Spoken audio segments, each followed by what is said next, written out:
어르신들 보면 재미있는 게 가방을 열어보면은 꼭 사탕이 들어있죠.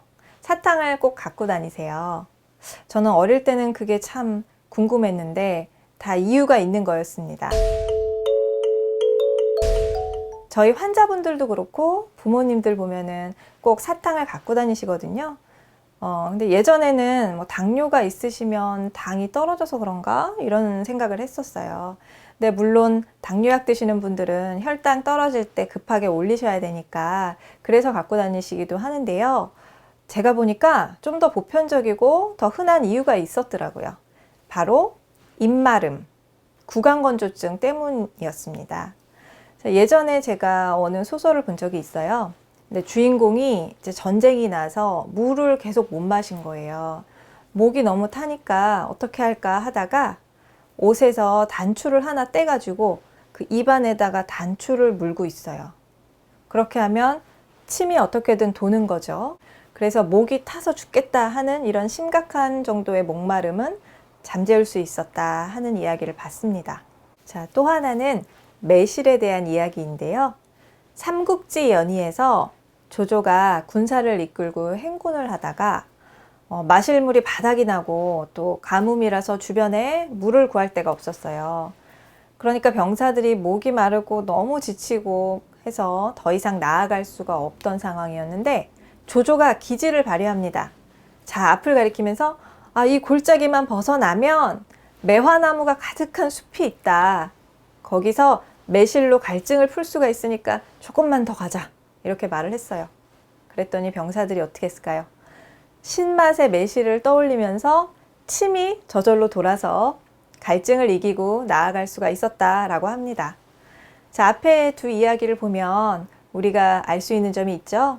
입안에 뭔가를 물고 있을 때, 그리고 신맛을 상상할 때 침을 분비시킬 수 있다.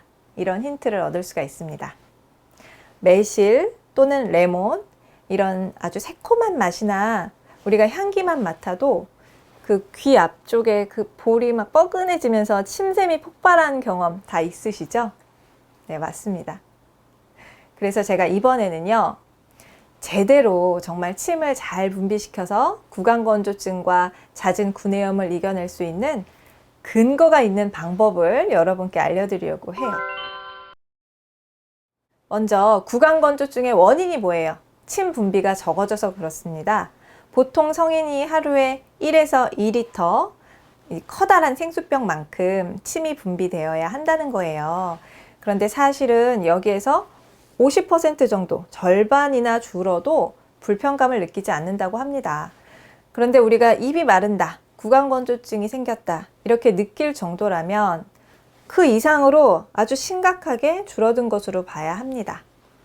자, 구강건조증을 일으키는 원인이 없는지, 혹시 이 침샘을 막는 종양이나 결석이나 염증이 있는 게 아닌지 그거를 제일 먼저 살펴야 되겠죠. 그런데 사실은 이런 것들이 없는데도 노화, 갱년기 증후군, 드시는 약물 이런 것들로 인해서 만성적으로 구강건조증을 호소하는 분들이 많은 게 현실입니다. 자, 이런 분들께 침 분비량을 늘릴 수 있는 방법을 알려드리면 평소에 침을 좀 스스로 분비할 수 있게 자극할 수 있거든요. 그래서 제가 지금부터 알려드릴게요. 첫 번째는 고치법입니다. 동의보감 등 의서에 무병장수하는 양생법으로 알려져 있는 아주 유명한 방법이 바로 고치법이죠. 고치, 자, 두드릴 고, 치아 치 해서 말 그대로 이를 이렇게 두드린다는 뜻이거든요. 윗니 아랫니를 딱딱 소리가 나도록 부딪히는 거예요. 제가 한번 해볼게요.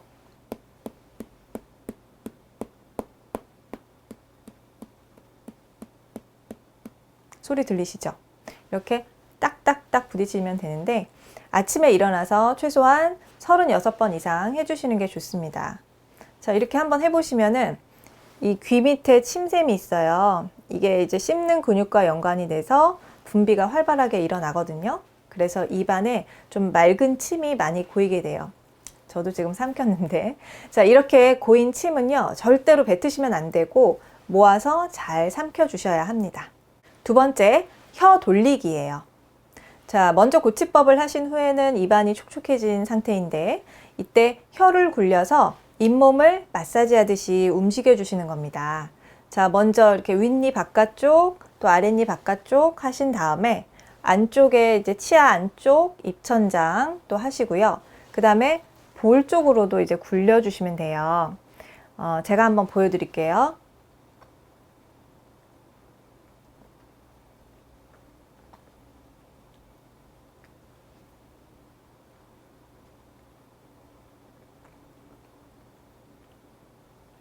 보셨죠? 이렇게 혀로 입안을 구석구석 이렇게 닦듯이 돌려주시는 거예요. 이렇게 하시면은 침이 잘 분비되면서 동시에 입안이 청결해지는 그런 효과가 있습니다. 세 번째, 승장혈 지압입니다. 가장 간단한 방법인데요.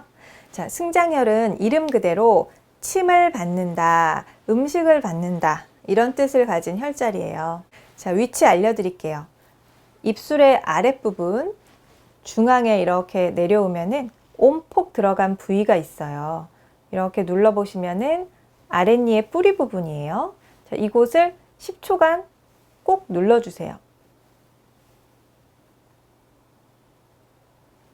마치 버튼같이 여기를 꼭 누르면은 혀 밑에서 침이 이렇게 나와서 고입니다.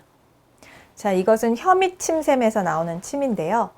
우리가 앞서서 고치법에서 했을 때는 좀 맑은 침이 많이 나온다 하면은 여기 승장혈을 눌렀을 때 나오는 침은 조금 더 끈적하면서 뭔가 소화를 도와주는 그런 침들이 나와요.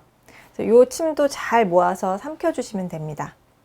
특히 제일 도움될 때가 언제냐면 식사하시기 전에 어르신들 입 마르고 이렇게 밥 드시기 힘들잖아요. 그때 해주시면 좋고요.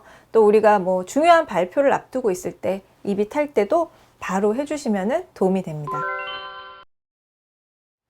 자, 예로부터 한의학에서는 침을 함부로 뱉지 마라 하는 것을 양생의 제1원칙으로 삼았습니다. 침을 우리가 잘 분비시켜서 삼켜서 몸속에 보존을 하면 얼굴빛도 고와지고 오래 살 수 있다라는 표현이 있어요. 그리고 침을 금진옥액이다 이렇게 표현을 했는데요. 바로 금과 옥과 같은 보물 같은 진액이다 이렇게 본 거예요. 자, 제가 알려드린 세 가지 간단한 구강체조와 지압을 통해서 구강건조증을 이기는데 많이 도움이 될 수가 있습니다. 자, 이외의 방법 알려드리면 뭐 무설탕 껌이나 무설탕 캔디를 이렇게 드시는 것도 좋고요. 또 신맛이 나는 과일 챙겨 드시는 것도 좋아요. 그런데 오렌지 주스는 아니에요. 그렇게 진한 주스 드시면은 입을 더 마르게 할 수가 있거든요. 그래서 뭐 매실차, 오미자차, 레몬차, 유자차 이렇게 물이 많은 차의 형태로 좀 신맛을 드시면 좋겠습니다. 또 입안이 건조한 구강건조증 환자분들은 입술도 잘 부르트고 찢어지거든요. 그래서 평소에 립밤 같은 그런 입술 보습제 사용하시는 것도 도움이 되고요. 또 구강건조증이 심해서 혀가 갈라지고 음식을 못 먹을 정도로 아픈 분들의 경우에는 약국에서 입안에 바르는 보습제를 팔아요. 그래서 연고 형태인데 그것을 혀에 발라주셔도 도움이 됩니다. 또 건조한 겨울 같은 때에는 밤에 가습기를 틀고 주무시는 것도 좋습니다.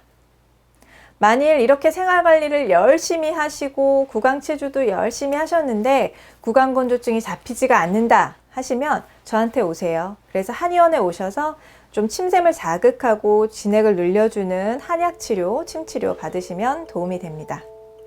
자, 아무쪼록 입안이 촉촉해야 건강하고 장수할 수 있다는 사실 명심하세요.